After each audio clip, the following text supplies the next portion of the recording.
అయ్యో శారద గారు రండి కూర్చోండి. కాలికేమైంది అలా కుడుతున్నారు? దీనికి దానికి ఎప్పుడు పరిచయం ఏర్పడింది? అది దీని సవితి అని దీనికి తెలుసా?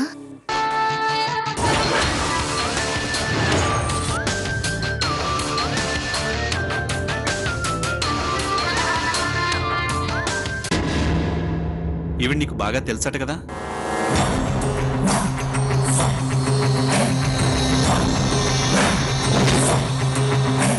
ఈవిడ దారిలో నా కారు కింద పడ్డారు.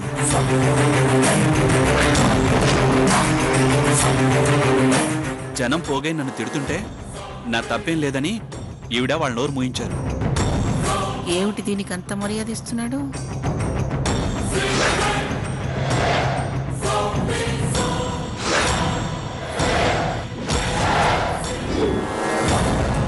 కాలు బెణికినట్టుంది. నడవలేకపోతుంటే కాసేపు రెస్ట్ తీసుకుందరు గాని అని నేను ఇంటికి తీసుకొచ్చాను.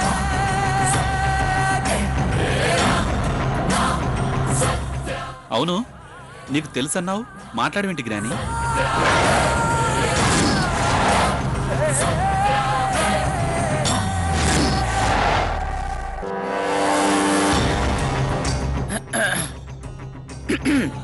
దెబ్బ బాగా తగిలిందా?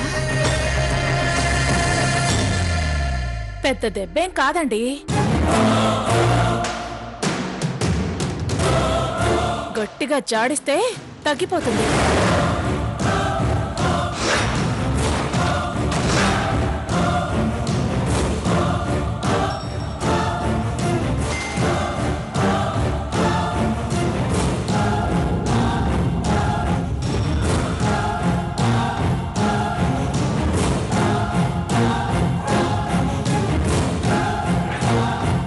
వెళ్ళొస్తానండి.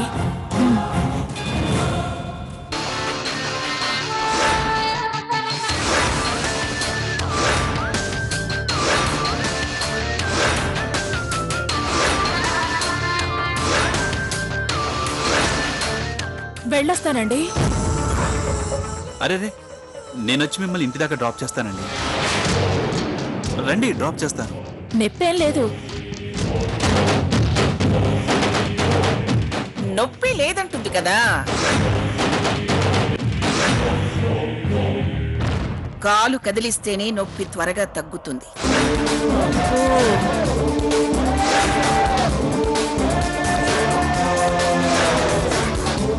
కరెక్ట్గా చెప్పారు.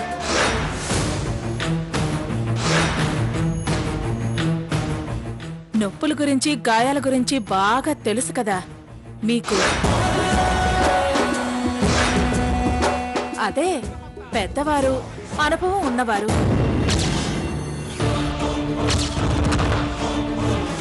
వస్తాను.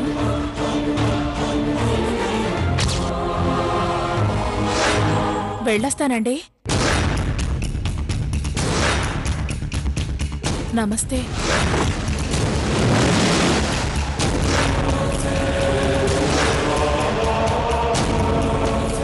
వెళ్ళొస్తానమ్మా. వస్తానండి.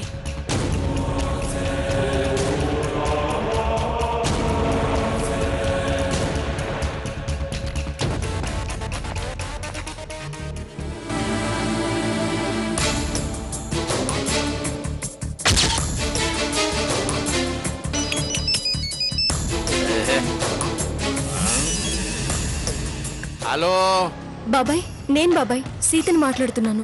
చెప్పు సీత, డబ్బులు రెడీ చేశారా? వెళ్తే రమ్మంటావా? చెక్కులు డీడీలు దిగండి అమ్మా. అన్ని పెద్ద కాగితాలు ఉండేటట్టు చూడమ్మా. బాబాయ్ కాస్త నేను చెప్పేది ఓపిగ్గా విను బాబాయ్. ఏంటో చెప్పు. నువ్వు ఇంత అర్జెంటుగా 10 లక్షలు కావాలని ఇప్పటికిప్పుడు పట్టుబట్టుకుని కూర్చుంటే ఎలా తీసుకురాగలవు? చూడమ్మా సీత, ఇందులో ఇంక విషయాలు మాటలు లేవు, వాయిదాలు అసలే లేవు. డబ్బులు ఇవ్వడం తప్ప మీరు ఏం చెప్పినా కుదరదు అంతే.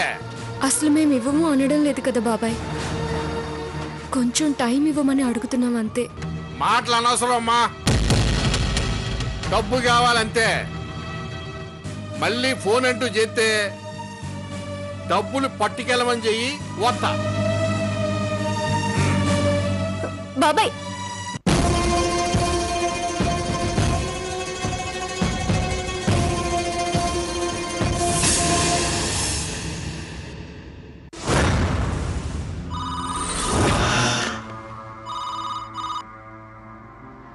హలో, సావిత్రి, నమస్కారం పిన్ని గారు. గొంతు గుర్తుపట్టడమే కాదు, బాధ్యతలు కూడా గుర్తుంచుకోవాలి. ఏంటి పిన్ని గారు? ఇవాళ మంగళగౌరి వ్రతం అని తెలుసు కదా నీకు. కాస్త బాధ్యతగా వచ్చి ఆ పనులు ఈ పనులు అందుకుని చేయొచ్చు కదా. రాకూడదని పనులు చేయకూడదని అనుకునేవాళ్ళమా పిన్ని గారు? నేను పెందలాడే పూజ పూర్తి చేసుకుని తాంబూలాలిచ్చి బయలుదేరదాం అనుకుంటున్నాను. నువ్వెప్పుడన్నా బయలుదేరు, ఎప్పుడన్నా రా. నేను ఎప్పుడు వస్తావు, ఎప్పుడు బయలుదేరుతావు అని అడగడం లేదు.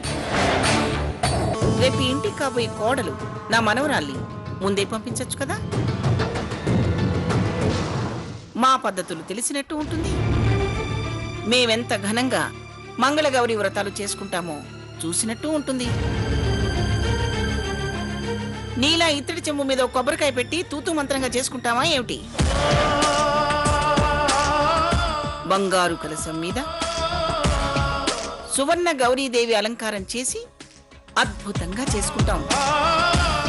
తను కూడా చెయ్యేస్తే సాయంగా ఉంటుంది, సాంప్రదాయంగా కూడా ఉంటుంది. నీకేమమ్మా, ఒక్కరికి 3 ఆడపిల్లలున్నారు. ఇక్కడ ఇంటి మనిషి ఆ లక్ష్మి ఒక్కతే ఉంది. దాంది నత్త నడక. అర్ధరాత్రి 12 అయినా దాని అలంకారం పూర్తి కాదు. అందుకే అర్జెంటుగా సీతని ఇక్కడికి పంపించు. అది ఇంట్లో లేదు పిన్ని గారు, డ్యూటీకి వెళ్ళింది. పండగ పూట డ్యూటీ ఏమిటి? గౌరీదేవి గురించి ప్రోగ్రాం ఉందట, అందుకే వెళ్ళింది. ఆ ప్రోగ్రాం అది ఆ మలయాళం పిల్ల ప్యాంట్ షర్టు పిల్ల చూసుకుంటారులే. నువ్వు సీతకు ఫోన్ చేసి అర్జెంటుగా నేను రమ్మన్నానని చెప్పు. అలాగే పిన్ని గారు.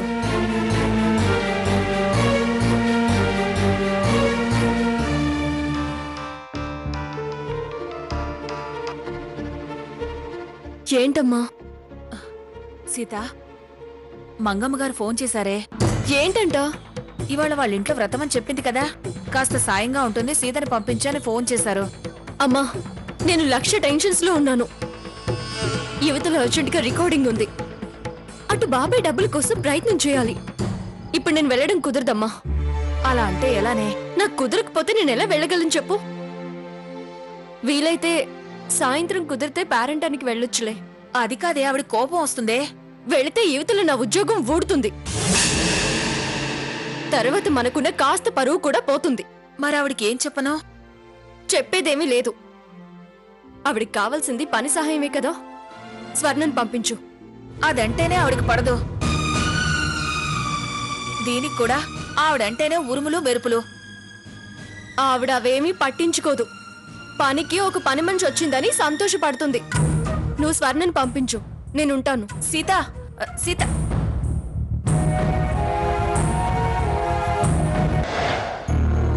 మా బాధలు మేం పడుతుంటే ఆవిడ ఆర్భటాలు ఆవిడివి. అన్నిటికీ పిలవడం, అవమానించడం, మళ్ళీ అలా కాదు ఇలా కాదని సమాధానపరచడం. ఇటు చూస్తే కొత్తగా ఈ బాబాయ్ ఛా, బుర్ర బద్దలైపోతుంది.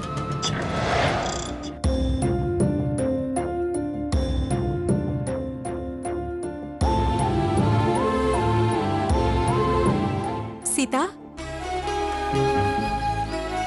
ఎందుకుదా చిరాకుదా ఉన్నావు? సంతోషం ఎక్కువయ్యి తల గిర్రం తిరుగుతుంది. అమౌంట్ గురించే కదా టెన్షన్ పడుతున్నావు? నా పనులు నాకున్నాయి కదా, అది చిరాకు. నువ్వేం టెన్షన్ దా పడకు, నీ ప్రాబ్లం సాల్వ్ దా అవుతుంది. ఎలాగే? నేను ఫైనాన్సర్తో దా మాట్లాడాను. అవును, నిన్ను డాక్యుమెంట్స్ తీసుకురమ్మన్నాను కదా, తీసుకొచ్చినావా? తీసుకొచ్చాను. నమస్కారం సార్. నమస్తే నమస్తే. రా రఘురాం, ఏంటి ఇలా వచ్చావు? మీతో పనిపడి వచ్చాను సార్. నాతోనా? ఏం పని రఘురాం?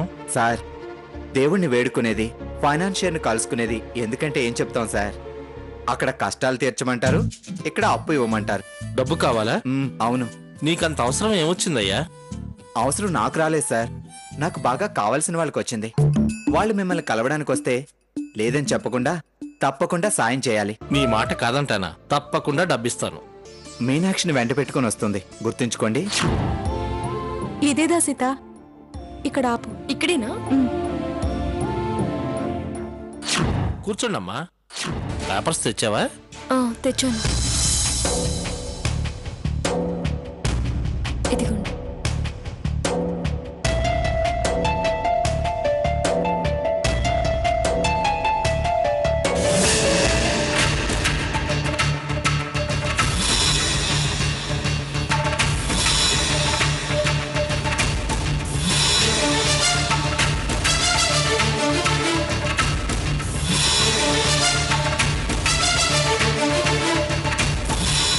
చూడండమ్మా, నేను ఒకసారి మా లాయర్కి చూపించి వాల్యూ ఎస్టిమేషన్ వేయించుకొని డబ్బులు ఇవ్వను. ఎంత టైం పడుతుంది సార్? మామూలుగా అయితే వారం 10 రోజులు పడుతుంది. వారం 10 రోజులా? జనరల్గా అంతే పడుతుంది. వీలైనంత తొందరలో చూడండి. నెల నెల వడ్డీ మాత్రం తప్పకుండా టైంకి కట్టాలి. ఎంతకాలం సొంతింట్లో ఉన్నామనుకున్నాం, ఇక నుంచి అద్దెలు అనుకొని నెల నెల మీకు కట్టే వడ్డీనే అద్దనుకుంటాము. సాయంత్రం పేరంటానికి మీరందరూ తప్పకుండా రావాలి. వస్తున్నారు కదా మీరందరూ? అలాగే, సరే. లక్ష్మి, ఏమిటే నువ్వు చేస్తున్న పని? ఫోన్లో పేరెంట్ వాళ్ళని పిలుస్తున్నావా? అత్తయ్య, ఇలాంటి పద్ధతి లేని పనులు చేస్తేనే నాకు ఒళ్ళు మండేది. ఏ శుభకార్యానికైనా ఇంటికెళ్ళి ముత్తైదువులకి బొట్టు పెట్టి పసుపు కుంకాలు తీసుకోమని సాంప్రదాయంగా చెప్పాలి. ఇలా ఫోన్లో పిలవటం ఏమిటే, బుద్ధి లేకుండా? వీళ్ళందర్నీ మొన్ననే పద్ధతిగా పిలిచేశాను అత్తయ్య. ఇవాళ మళ్ళీ ఒకసారి అందరికీ గుర్తు చేస్తున్నాను. ఏమిటి, ఇదివరకే పిలిచావా? అవునత్తయ్య. గౌరవమైన వాళ్ళని పిలిచావా? కనిపించిన అడ్డమైన వాళ్ళని పిలిచావా? ఇది పవిత్రమైన కార్యం. అలగా జనాన్ని పిలిచి రికార్డు డాన్సులు పెట్టద్దు. పనికి మళ్ళీ వాళ్ళని పిలిచుంటే మళ్ళీ ఫోన్ చేసి పనిమాలే గుర్తు చేయకు. వీలైతే రావద్దని చెప్పు.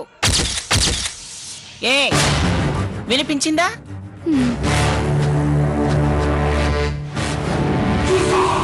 ఇలా ఆర్డర్లు వేయకపోతే కావలసిన వాళ్ళు పిలుచుకుంటే సరిపోతుందిగా.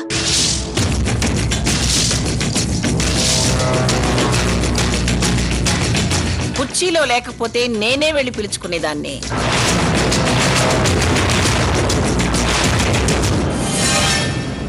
పిచ్చి పిచ్చి మాటలు మనసులో అనుకోవద్దు.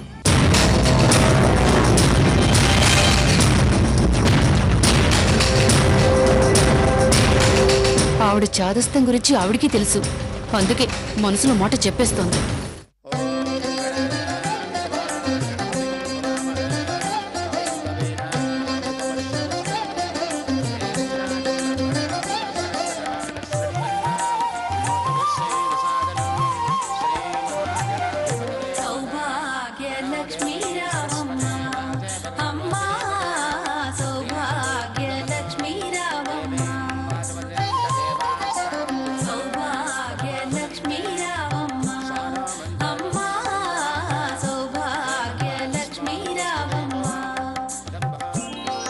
నమస్కారం పిన్ని గారు.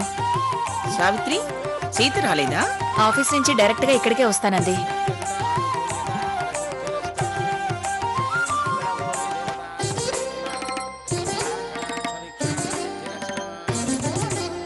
అమ్మా, మంగళగౌరి వ్రతం కానిద్దామా? అలాగే పంతులు గారు.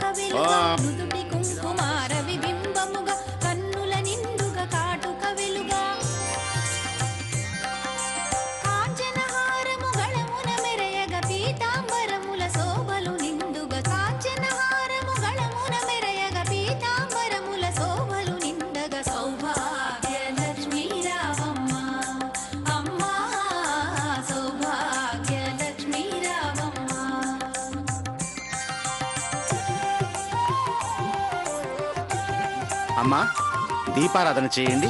పంతులు గారు కాసేపు ఆగండి.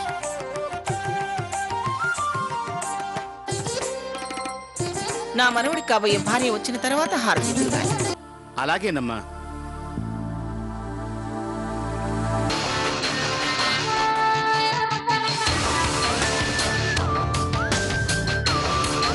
అమ్మయ్య వచ్చేసింది.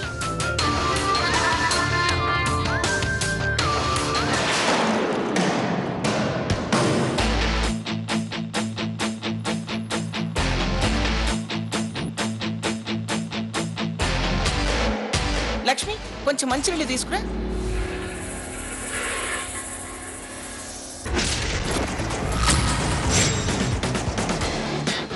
ఇది వస్తుందేంటి?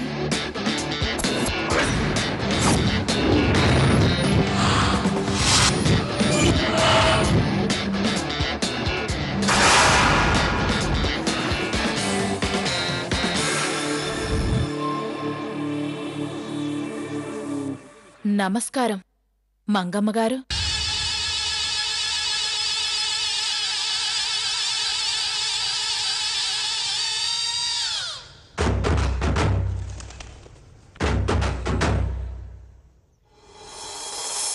హారతి ఆపి ఎదురు చూడకూడదమ్మా. ముత్తైదువులు తాంబూలం కోసం ఎదురు చూసేలా ఉండకూడదమ్మా. ఏంటి మంగమ్మ గారు అలా ఉన్నారు? అందరూ వచ్చారు కానీ మా సీత రాలేదు. అందుకని ఇవాళ ఏ ముత్తైదువైనా ఈ ఇంటి గడపలో అడుగు పెడితే వరలక్ష్మి అడుగు పెట్టినట్టే.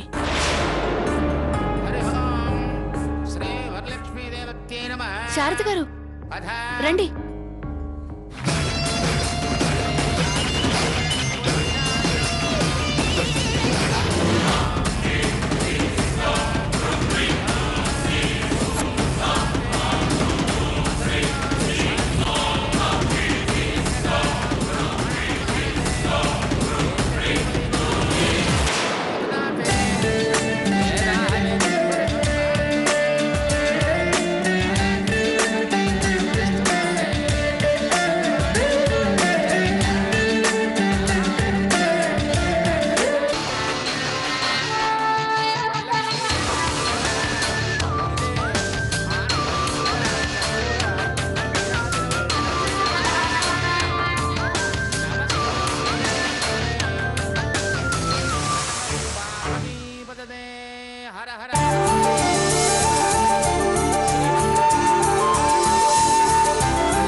హాయ్ అక్కొచ్చింది.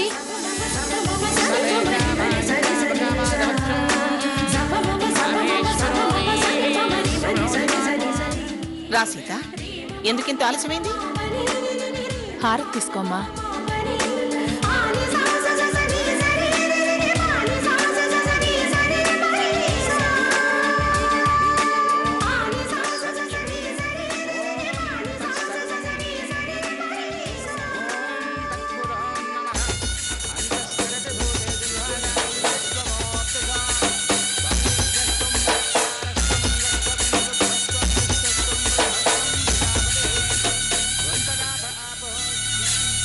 త్వరలో మీ అధికారానికి మంగళహారతి పాడతాను అత్తయ్య గారు. నా జోలికొస్తే కర్పూరంలా కరిగిపోతావు, జాగ్రత్త. కాలినా వెలిగినా కర్పూరం విలువ దేనికి రాదు.